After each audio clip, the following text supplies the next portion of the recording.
Now, science was given undue weight over economic decisions during the COVID pandemic. That's what the former Chief Scientific Advisor has said while speaking at the COVID inquiry. Sir Patrick Vallance also claimed that Dominic Cummings, then the Prime Minister Boris Johnson's Chief Advisor, had said that the then Chancellor Rishi Sunak thought the government should just let people die, as arguments raged over whether to call a second lockdown in autumn 2020.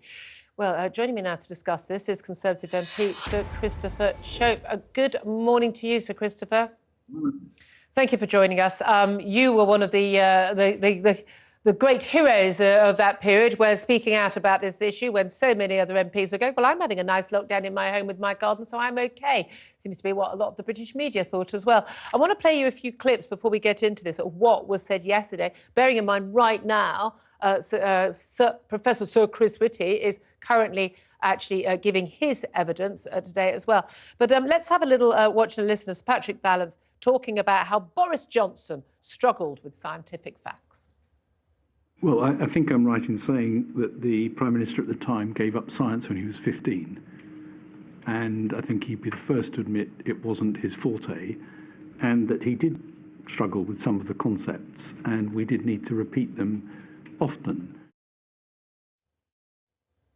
That's what he had to say about Boris. Also, he told the COVID inquiry that there were disagreements between the scientists, which is amazing because they were dealing with the science. I thought it was just one thing.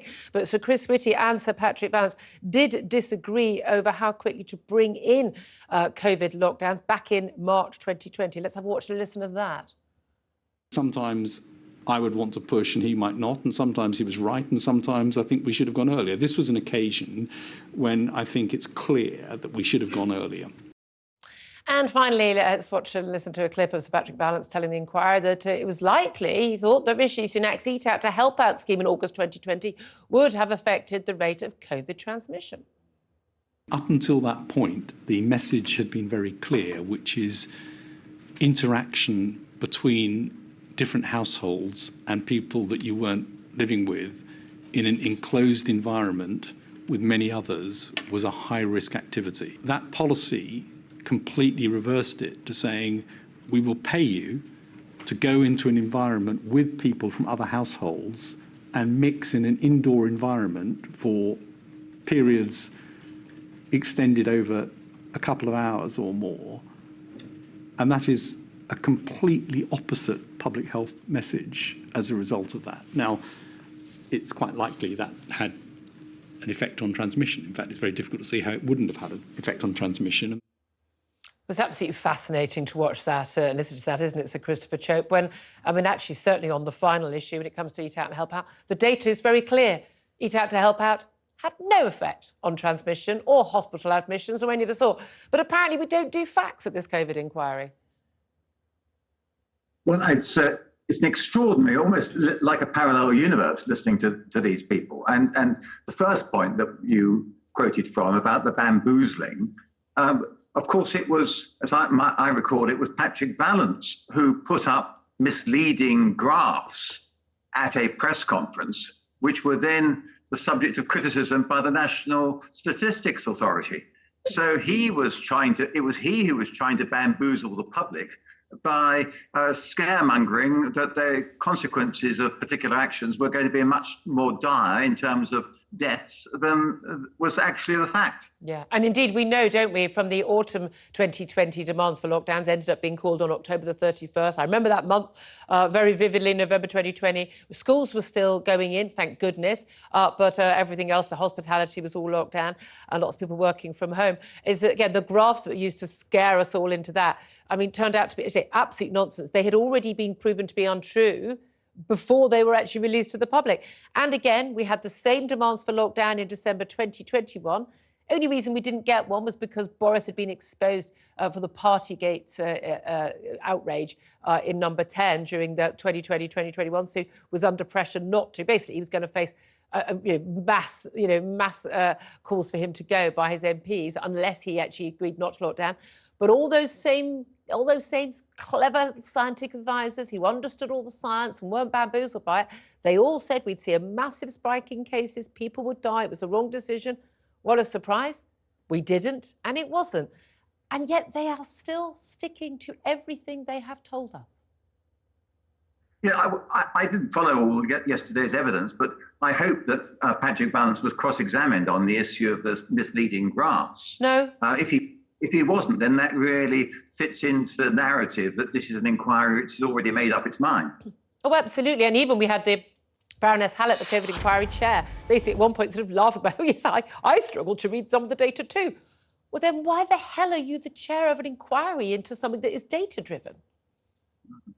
No, exactly. And obviously, there was another group of scientists in Sweden who reached completely different conclusions. And it turns out that they were right. And actually, Boris's instincts initially that we should let the people take control over their own lives and take responsibility for what they were going to do, having been informed by the government of the facts. That was the right instinct, but unfortunately he was steered off course. Yeah, and indeed, and it's absolutely fascinating how there is just simply no mention of Sweden. That, as you say, this is a COVID inquiry that is about basically blaming someone. I'm pretty sure it's Matt Hancock who's going to get the blame. Everyone in government has decided it's Matt Hancock. But also that it's basically, the question is, should we have locked down sooner and saved more lives? That seems to be all they're looking at. And yet when anyone tries to mention the fact that Sweden, which followed what was originally our pandemic policy, and indeed was our policy until mid-March 2020, as stated, by the way, at press conferences by Boris Johnson, Patrick Vallance and Chris Whitty on our national TV screens, Sweden has had lower overall, from all causes, excess deaths from the last 3 years because they don't have the impact of lockdown deaths as a result of all that impact and the damage to people's health as a result of shutting down the economy, shutting down contact with other people and indeed health treatment. It seems like the COVID inquiry is just intent on ignoring that. Why do you think that is?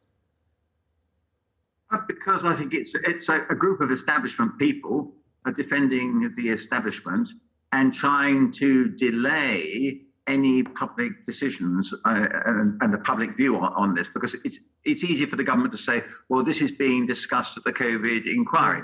And when I raised this in the Commons the other day about the failure of the government to provide adequate compensation for those who suffered as a result of COVID vaccine damage, I was told, well, it's all going to be dealt with in the inquiry. Well, that issue is not going to be discussed until next summer, and and then when will we reach an interim decision? But the government could do something about it now. But this inquiry is just giving them good cover for indecision. Yeah, and we know these public inquiries always take many, many years, and even if no one's expecting any sort of publication until 28, 29. I mean, if we're lucky, who are we kidding? And again, I'm an eternal optimist, probably very naively, given I'm supposed to be a embittered old sceptical hack, that people will want to get to the truth. But it seems to me all the people involved in the scientific decision-making don't want to get to the truth because they're covering their behinds. Politicians the same, other than pointing the finger at a few other people. Rishi Sunak is coming in for a lot of criticism. The only person actually able to read the data in government and go, this is all insane, which is what he was doing privately. And you need to worry about the economy as well, which is where we are right now. But also the media. And indeed, many backbench MPs, people who were not like you and not some of those who were bravely standing up and demanding a cost-benefit analysis. The media that asked again and again at press conferences, why aren't we locking down more, please, Prime Minister? And basically, these people didn't do their job. And we laugh about it, but they completely betrayed their constituents. They betrayed their audiences. They were just having a very nice time in their lovely middle-class homes with their guaranteed incomes and their gardens, seeing more of their kids than they normally did, not having to go into the office so much. And they have just completely betrayed the millions of people who suffered. Yes, and what you're describing is a very sad situation for our democracy, because what has happened is that our parliament has been usurped by the administrative state. And we are in deference to these so-called experts, and we have denied ourselves the opportunity of asking them questions, and also, as you get with a cost-benefit analysis, saying, well, what if we did an alternative? What would the outcome of that be?